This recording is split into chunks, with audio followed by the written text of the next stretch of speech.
11 June থেকে শুরু হতে চলেছে বিশ্বকাপ ফুটবলের মহারণ। মেসি ম্যাজিক নাকি এবার বিশ্বকাপ ঘরে তুলবে অন্য কোনো দেশ?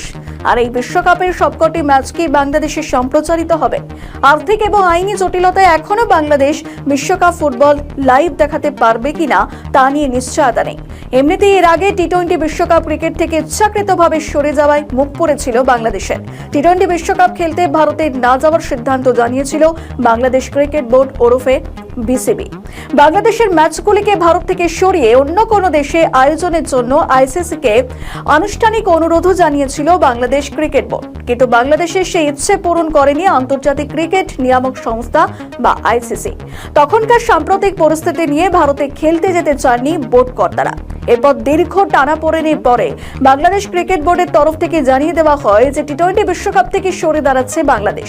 এতে বড়সড় আর্থিক লোকসানের মুখে পড়তে হয়েছিল বাংলাদেশকে। আইসিসি ট্রফি তো আজ অব্দি জিততে পারেইনি, উল্টে ভারতে খেলতে না যাওয়ায় সিদ্ধান্ত যথেষ্ট বিতর্ক তৈরি হয় বাংলাদেশের অন্দরমহলে।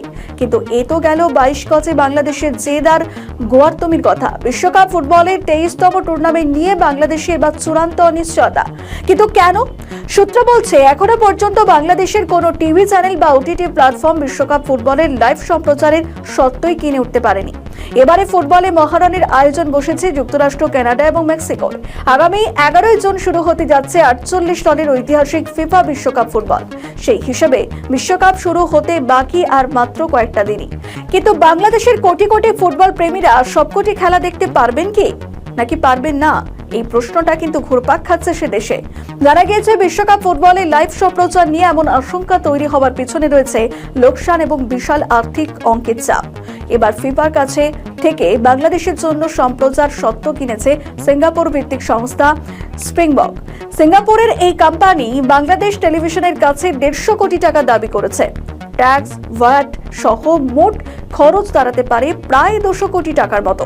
টাকার পরিমাণ অনেক বেশি বলে যেখানে বিটিভি এবং অন্যান্য সম্প্রচারকারী প্রতিষ্ঠানগুলি বিশ্বকাপ লাইভ দেখাতে আগ্রহ প্রকাশ করছেই না।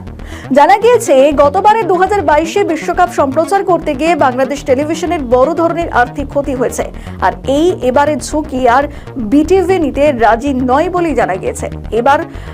এবছর বিশ্বকাপের ম্যাচগুলির সময়সূচি বাংলাদেশ দর্শকদের জন্য মাঝরাত এবং ভোরে।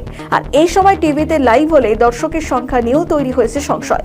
ফলে আয় কম হওয়ায় বিজ্ঞাপনদাতারাও পিছিয়ে আসছেন এই লাইভ ম্যাচ দেখানোর চুক্তি থেকে। শেষ পর্যন্ত কি বিশ্বকাপ ফুটবল দেখাতে পারবে বিটিভি, নাকি প্রশাসনের চরম ব্যর্থতায় দেশের ফুটবল প্রেমীদের কপালে জুটবে না ফিফা বিশ্বকাপ দেখার সৌভাগ্য? এর উত্তর মিলবে কয়েকদিন পরেই।